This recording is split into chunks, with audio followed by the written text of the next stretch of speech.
vocês morarem em casas luxuosas, enquanto esse templo permanece em ruínas? Veja o que diz o verso 9 ainda. Vocês esperam que fosse muito, mas o que veio foi pouco, e esse pouco, quando levaram para casa, eu o dissipei com um sopro. E por quê? Pergunta o Senhor dos Exércitos. Porque o meu templo permanece em ruínas, enquanto cada um de vocês corre por causa de sua própria casa. Porque a vida de muito crente não vai para frente, porque esses crentes que se dizem crentes em Jesus, estão mais preocupados com suas vidas pessoais, do que com as coisas de Deus, com a presença de Deus. Porque a vida de um povo que se diz ser de Deus, não vai para frente. Terceiro, pessoas que não avançam para frente em suas vidas, elas são egoístas e estão debaixo de maldição, ou da maldição do Senhor. Estão debaixo da maldição. Tem gente que tem medo de falar isso. Ah, Deus, eu estou debaixo da graça. Está debaixo da graça? Entenda o que é graça. Estão debaixo de maldição. Pessoas que não avançam para frente em suas vidas, são egoístas e estão debaixo da maldição do Senhor. Elas trabalham demais, mas não vê nenhum resultado, nenhum fruto do trabalho delas. Elas são insatisfeitas e não conseguem ver. Elas trabalham, e aí você chega no final do mês, você não consegue nem ver a cor do seu dinheiro, porque estão debaixo da maldição. Pessoas que estão debaixo da maldição, elas estão preocupadas com suas casas, com seus interesses pessoais, elas negligenciam as coisas de Deus. Sim, as coisas de Deus é sempre em segundo plano, quando dá tempo, quando eu quero, quando eu tenho desejo.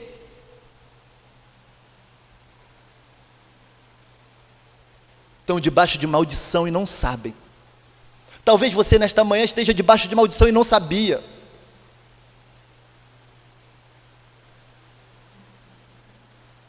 Mas Deus tem coisas novas, porque Ele é um Deus de coisas novas, amém?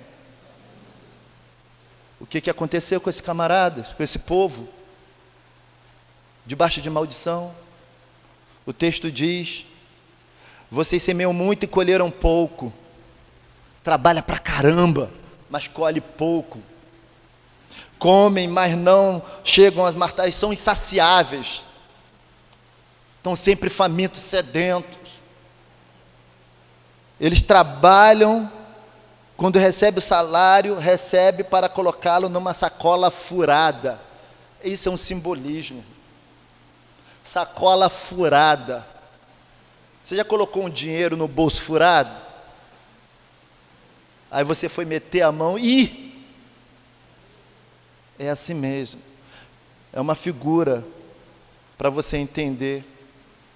Quando você despreza as coisas de Deus, coloca as coisas de Deus, a presença de Deus de lado, negligencia isso, não se compromete. Primeiro suas coisas, primeiro o seu umbigo, primeiro a sua vida, e as coisas de Deus são deixadas de lado. Você está debaixo de maldição e não sabe. Mas isso é a vontade de Deus para você? Não. Não.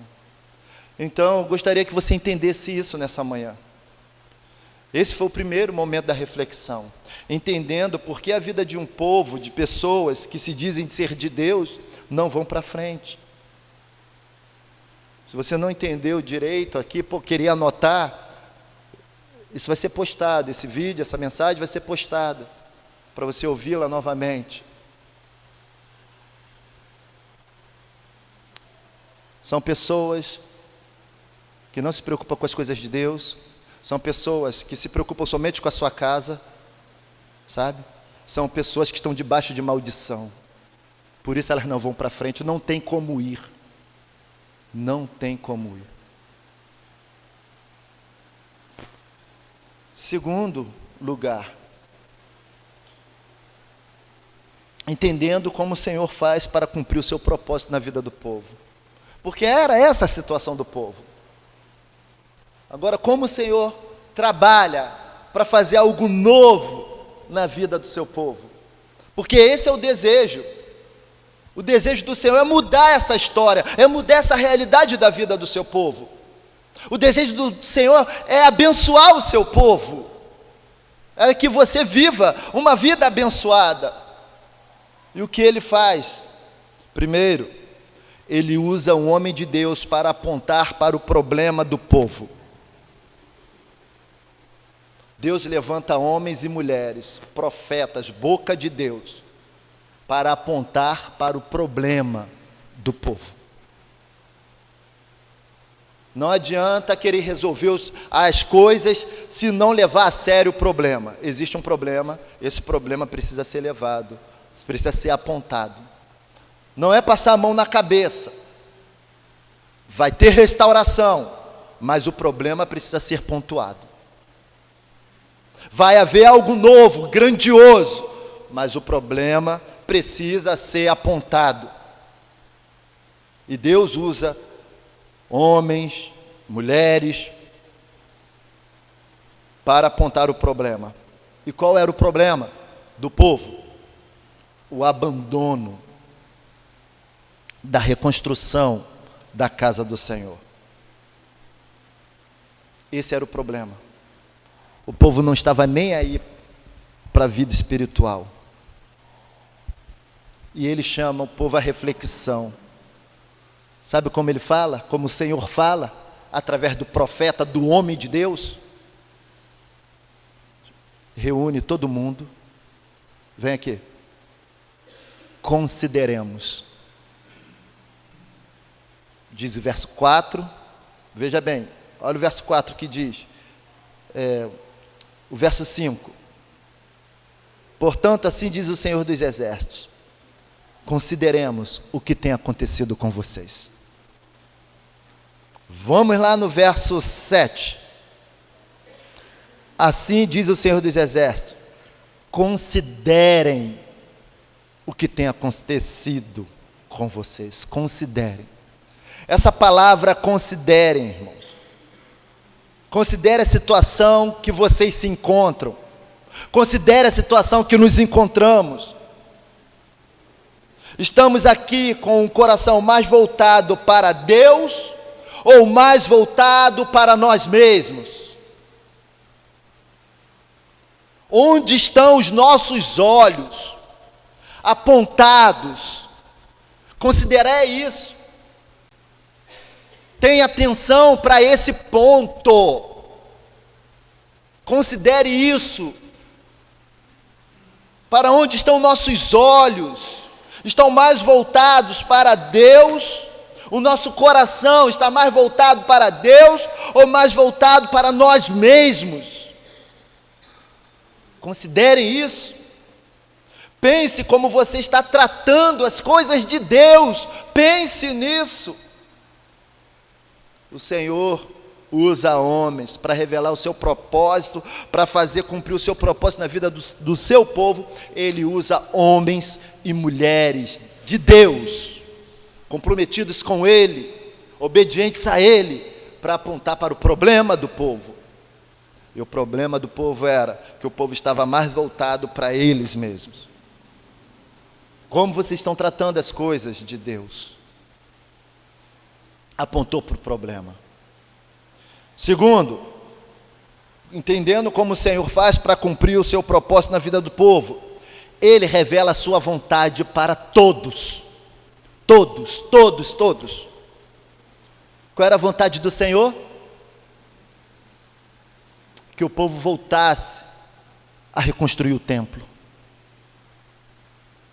Nós sabemos que Deus mesmo falou que não é homem, né? Ele, assim, no sentido de, ele não habita em templos feitos por mãos humanas.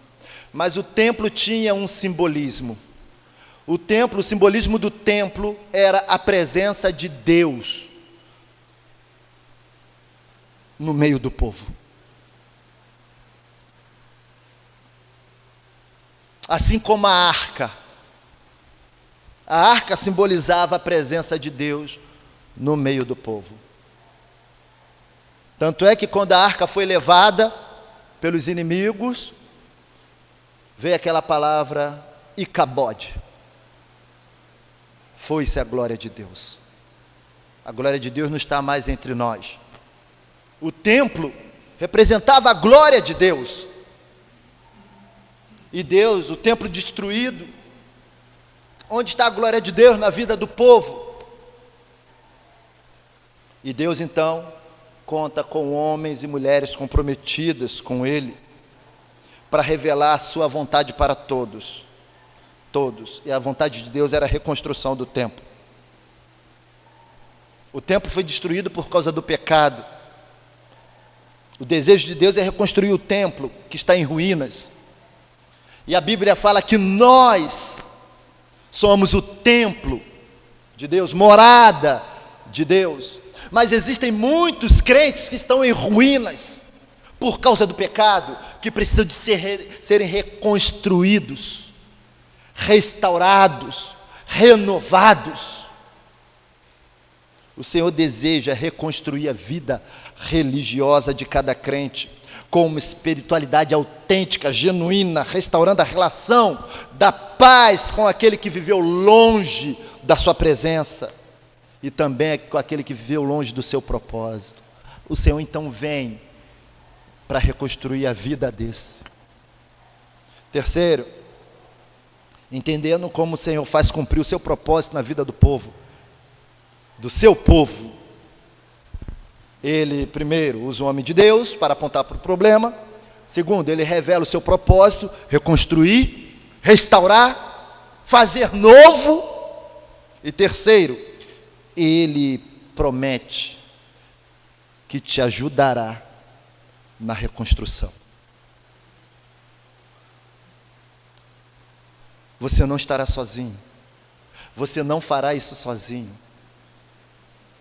Ele prometeu isso ao povo. Ele diz no versículo 13 o seguinte, lá no versículo 13: eu estou com vocês. Quando o profeta revelou, apontou para o problema, revelou a vontade de Deus, o povo se dispôs a fazer o que Deus queria. O Senhor Deus disse para o seu povo: o texto diz no versículo 13, então Ageu, o enviado do Senhor, falou ao povo segundo a mensagem do Senhor, dizendo: eu estou com vocês, diz o Senhor. Uau! Eu estou com vocês. Ele revela a sua vontade para o seu povo que está em ruínas, assim como o templo está em ruínas. Um povo que está preocupado somente com seus próprios interesses, somente com a sua própria casa, enquanto que a casa de Deus e as coisas de Deus são deixadas de lado. O Senhor fala, aponta para o problema, o Senhor mostra o seu propósito, e o Senhor fala: eu estou com vocês nessa. Eu estou com vocês nessa. E esse Senhor, Ele fará o que tiver que fazer para você viver o propósito dEle, amém? A palavra de Deus diz isso. Olha só o que Ele diz lá no verso 22, no capítulo 2, verso 6. Pois assim diz o Senhor dos exércitos: daqui a pouco, mais uma vez, eu farei tremer o céu e a terra, o mar e a terra seca, farei tremer todas as nações, e serão trazidas as coisas preciosas de todas as nações. Ele fará o que tiver que fazer para você viver o propósito dEle. Ele vai mover tudo que tiver que mover, se você se aprumar ao propósito dele. Ele também, ele encherá a sua vida com a sua glória, com seu poder, com a sua presença. E ele diz lá no verso 7, olha o que diz: farei tremer as nações, e serão trazidas as coisas preciosas de todas as nações, e encherei este templo de glória, diz o Senhor dos exércitos. Ele encherá a sua vida com a presença dele, porque o templo simboliza a presença de Deus no meio do povo. E ele fala: minha é prata, meu é o ouro. Uau, tudo é dele, tudo pertence a ele, diz o Senhor. Oh, meus irmãos, então nós vimos aqui que nós entendemos porque a vida de um povo que se diz ser de Deus não vai para frente. Nós entendemos como Deus revela o seu propósito, cumpre o seu propósito na vida do seu povo. Ele dá tudo.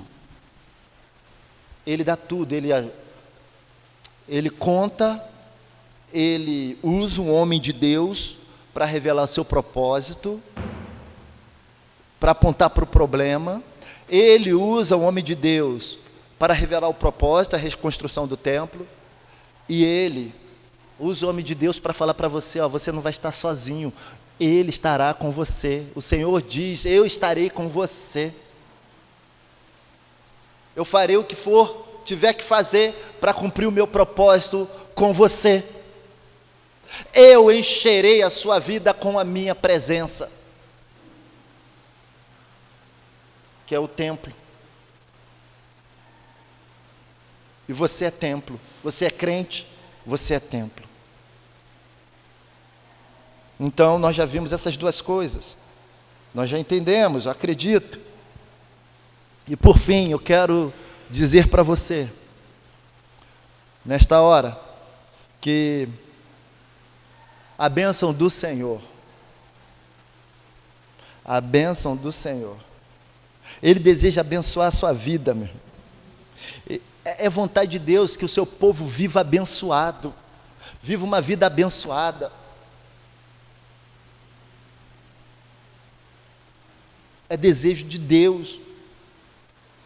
A palavra de Deus aqui diz isso. E quando eu estava estudando o livro de Ageu, eu estudei esses 2 capítulos, eu vi, poxa, esse livro parece uma novela. Assim, e que Jesus resume lá em Mateus 6,33, quando Jesus diz: mas buscai em primeiro lugar, buscai primeiro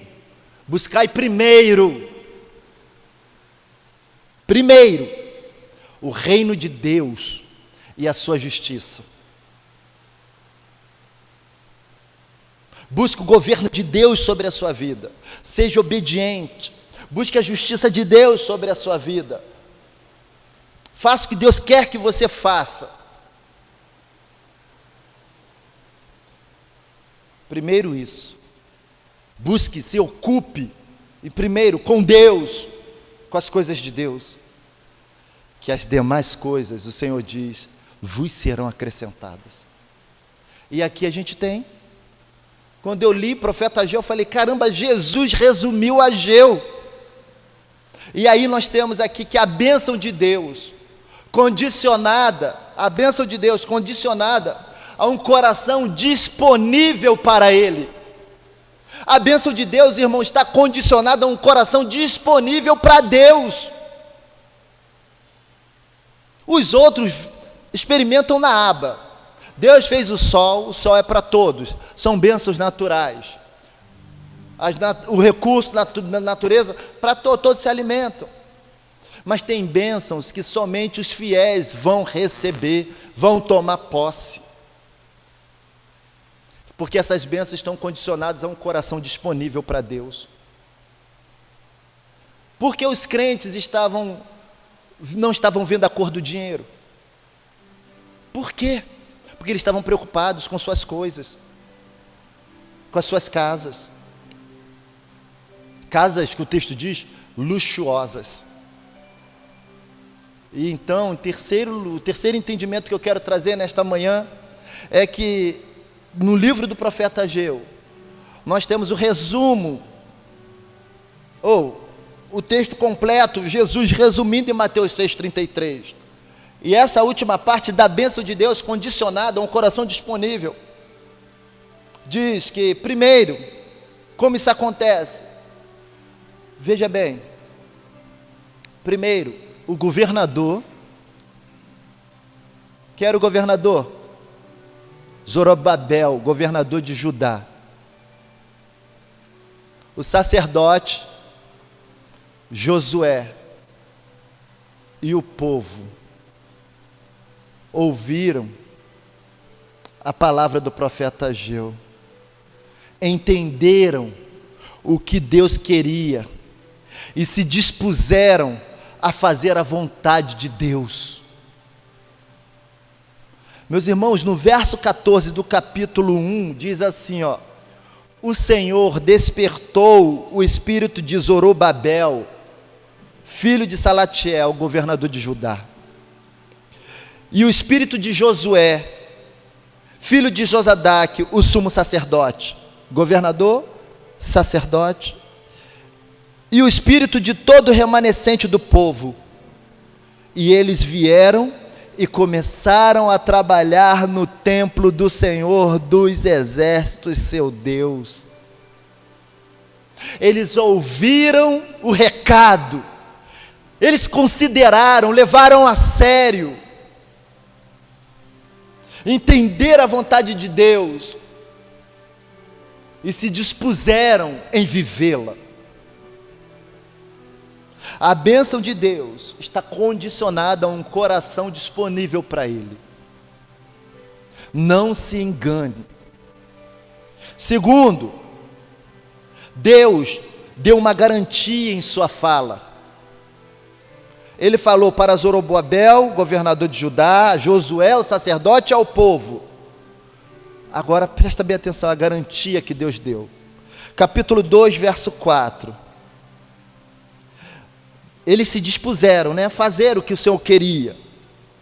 Mas agora o Senhor diz: seja forte, Zorobabel, seja forte, Josué, filho de Josadaque, o sumo sacerdote, e vocês, todo o povo da terra, sejam fortes, diz o Senhor, e trabalhem, porque eu estou com vocês, diz o Senhor dos exércitos. O Senhor fez promessa, fez uma garantia na sua fala. Ele prometeu para aquele povo, se eles fossem fortes, sejam fortes, porque eu estou com vocês. A obra vai ser difícil, vai ser trabalhosa, mas sejam fortes, porque eu estou com vocês.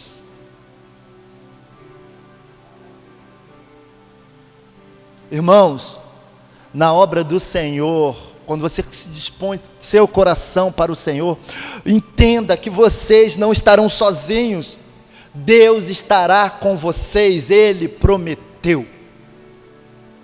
E terceiro, Deus, entendendo que a bênção do Senhor está sobre um coração disponível para Ele, Deus, Ele é poderoso para fazer algo novo em sua vida. Deus, Ele é poderoso para fazer algo novo em sua vida, muito, mas muito maior do que o que você já viu ou viveu no passado.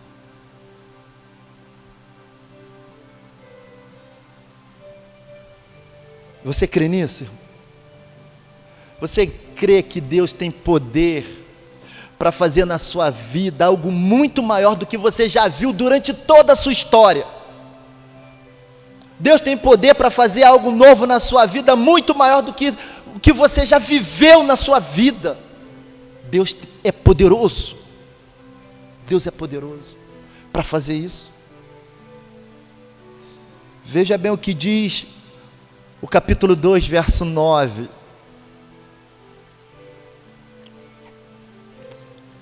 A glória deste novo templo será maior do que a do primeiro, diz o Senhor dos Exércitos. E neste lugar darei a paz, diz o Senhor dos Exércitos.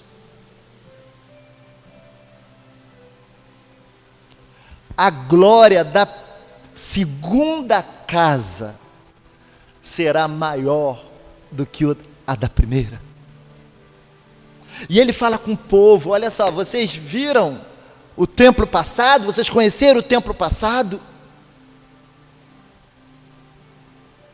Aplicando isso na nossa vida, irmãos, o templo que foi destruído por causa da rebeldia do povo, por causa do pecado do povo, Deus chama eles para considerarem isso e fala com eles: vocês viram o templo passado, o templo construído no passado? E aqui, aplicando a nossa vida, sabe, tudo que você já viveu, a sua vida até hoje,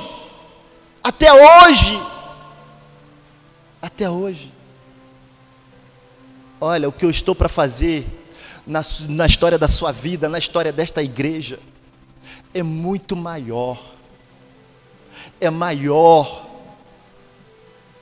do que você viu no passado. Você crê nisso? Você crê que Deus tem poder para fazer na sua vida muito mais, algo muito maior do que você já viveu até hoje? Aqui, Deus fala ao povo: a glória deste novo templo, desta nova casa, será maior do que a da primeira. Então se prepare, se você é um povo da fé, hoje é dia de ajuste. Hoje o Senhor quer te ajustar, para que você experimente o melhor dEle, a bênção dEle. Ou você tem dúvida que Deus deseja abençoar o seu povo? Você tem dúvida disso? Deus, Ele deseja abençoar o seu povo. Ou você tem dúvida, ou você crê de fato. Mas se você crê de fato, viva isso, por favor. Porque agora eu te pergunto, estou concluindo o sermão agora. Como, então, irmãos, diante do exposto nessa manhã, como ter uma vida para frente?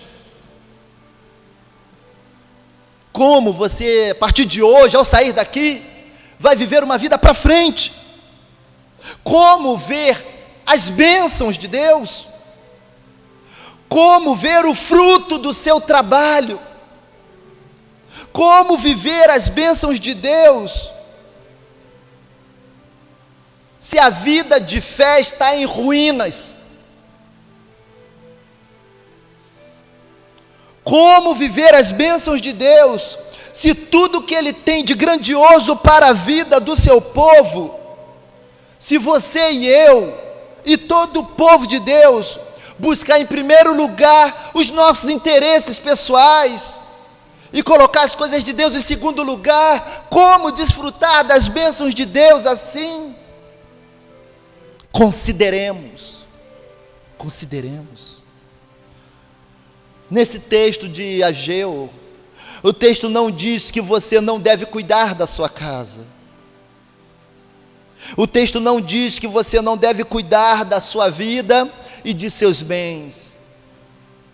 O que o texto diz é que o seu povo estava cuidando dos seus interesses pessoais, enquanto a vida religiosa deles, a relação deles com Deus estava em ruínas. Eles não estavam preocupados com a presença de Deus. Eles não estavam cuidando da casa e das coisas de Deus.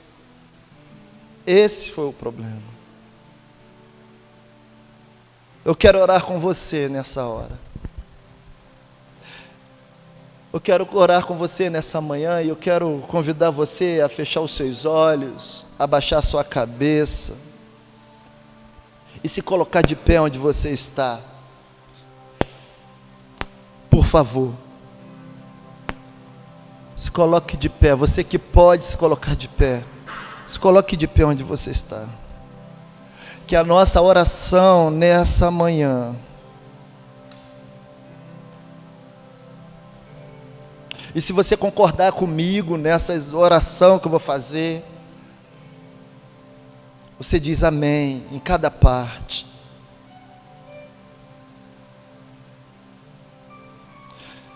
Senhor, nesta manhã, diante do que foi exposto, eu assumo um compromisso contigo.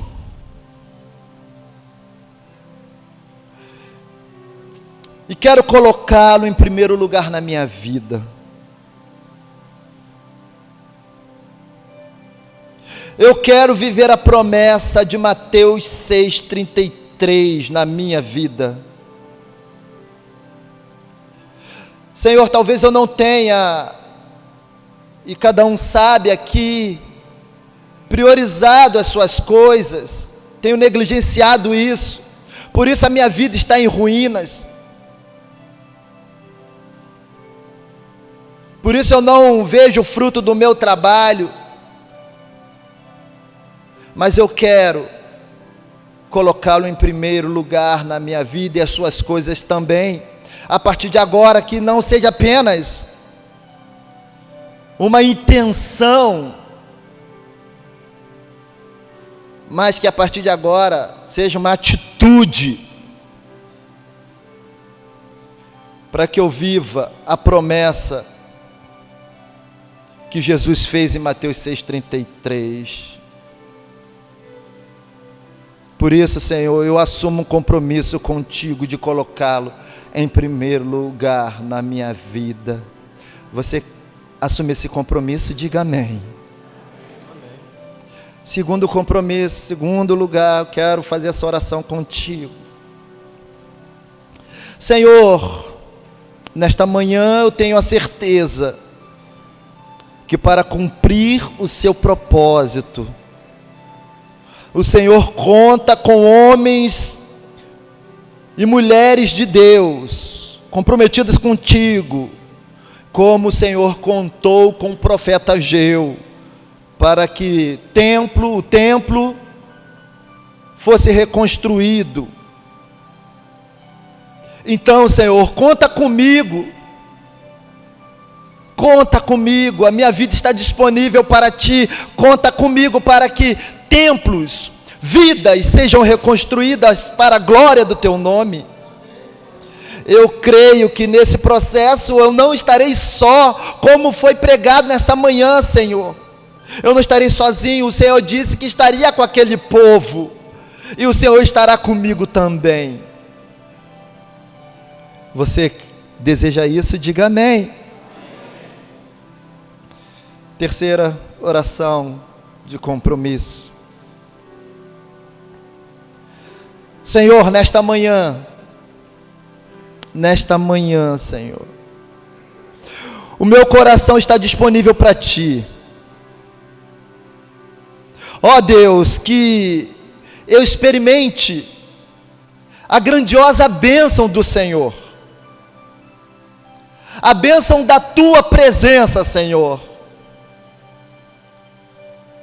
Conforme o Senhor prometeu, eu estarei com vocês, eu encherei este lugar, eu encherei a sua vida, então encha a minha vida, Senhor. O Senhor fará o que é necessário, eu creio, diz o Senhor, eu farei tremer as nações, eu farei o que for necessário para cumprir o meu propósito, diz o Senhor. Ele fará algo grandioso, que você jamais viu antes. Ele realizará na sua vida. Você crê nisso? Diz amém. Amém. Em nome de Jesus. Agora, aí onde você está, pode abrir os olhos. E eu termino esse momento com a seguinte palavra no verso 19. Diz o texto, capítulo 2. Ainda há sementes no celeiro? Além disso, a videira, a figueira, a romanceira e a oliveira não têm dado os seus frutos. Ou seja, está tudo estéril. Está um caos. Está um caos. Tudo por causa do problema. Mas só que não termina aí. O povo se disponibilizou. O povo reconheceu o pecado deles. E o povo tomou posição para cumprir o propósito de Deus, que foi ouvido e declarado por meio do profeta Ageu. E eu desejo isso para vocês.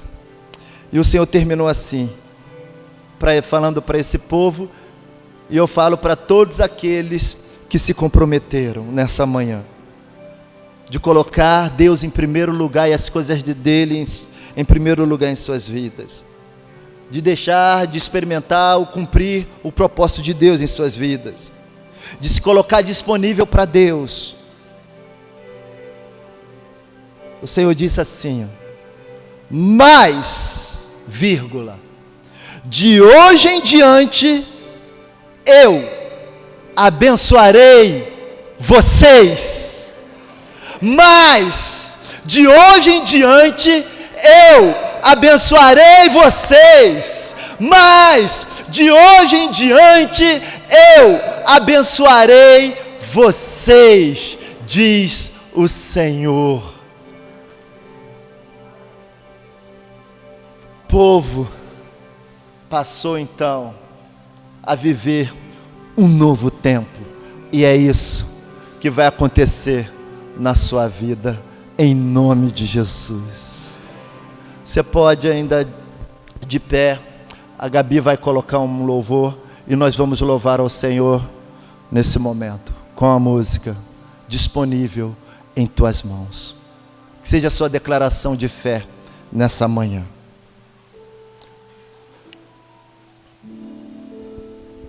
Dê um abraço na pessoa que está aí do seu lado e fala, Deus vai te abençoar.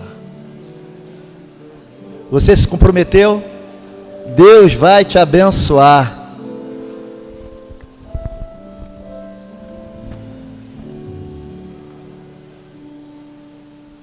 Ó Senhor, eu quero estar disponível em tuas mãos, minha vida em teu altar, em total consagração. Eu nasci para te servir, sou escravo da tua graça, vem minha vida dirigir.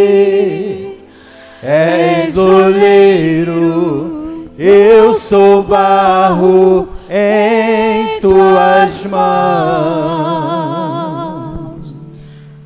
Ó Senhor, eu quero estar disponível em tuas mãos, minha vida em teu altar, em total consagração.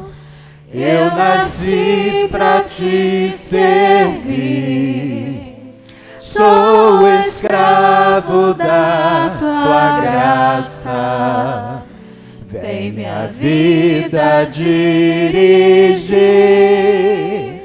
És oleiro, eu sou barro em tuas mãos, ó Senhor,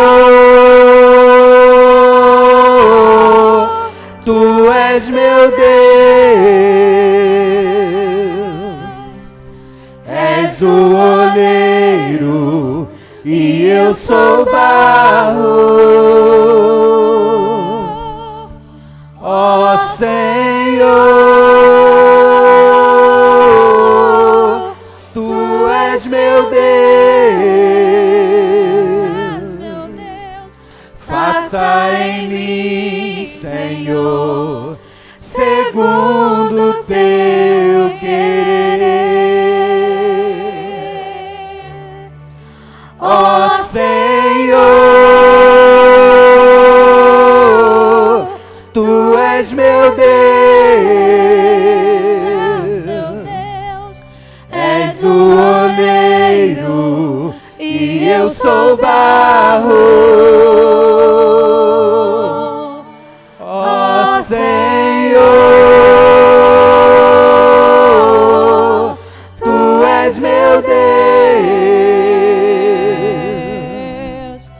faça em mim, Senhor, segundo o teu querer.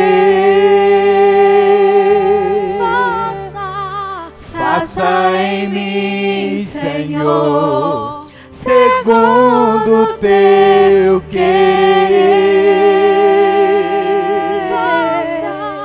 Faça em mim, Senhor, segundo o teu querer.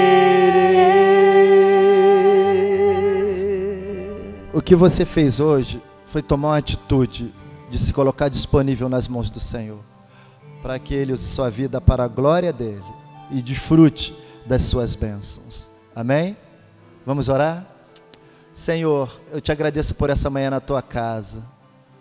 Te agradeço porque a tua palavra é viva, é eficaz, revela o teu propósito para o teu povo. Ó Pai, que esta palavra possa encontrar lugar em cada coração e produzir, ó Deus, o fruto que tu desejas que esta palavra produza, para que o teu povo, aquele que declara fé em Jesus, desfrute das tuas bênçãos. Pai, em nome de Jesus, Senhor. Ó Deus, peço que o Senhor abençoe a tua igreja, peço que o Senhor nos conduza a cada dia, segundo o teu querer, segundo a tua vontade. Em nome de Jesus, Pai. Que o teu amor, o amor de Deus, o Pai, que a graça de Jesus Cristo, o Filho, que a comunhão e as consolações do Espírito Santo, seja sobre todos vós, seja sobre todo o povo de Deus, espalhados na face da terra, hoje e sempre. Amém, Senhor. Amém. Os irmãos podem sentar, os irmãos vão continuar aqui, só para fazer o pós-lúdio, tá bom? Os irmãos vão fazer o pós-lúdio, os irmãos sentam, por favor. É só um comunicado nesse momento. Mais uma vez, eu vou deixar disponível lá, quem quiser fazer a inscrição, vai estar numa mesa lá embaixo, logo aquela mesa da recepção, para você fazer a inscrição, tá bom? Faça a sua inscrição para receber o seu material, tá? E logo mais à noite estaremos aqui. Se você ainda não se inscreveu para o passeio, procure a irmã Daniela, a irmã Anílio, o pastor Jonathan, o irmão Kleber, tá bom? Para se inscrever, tá bom? E acertar as contas, tá bom? Que é importante, tá bom? Que Deus abençoe.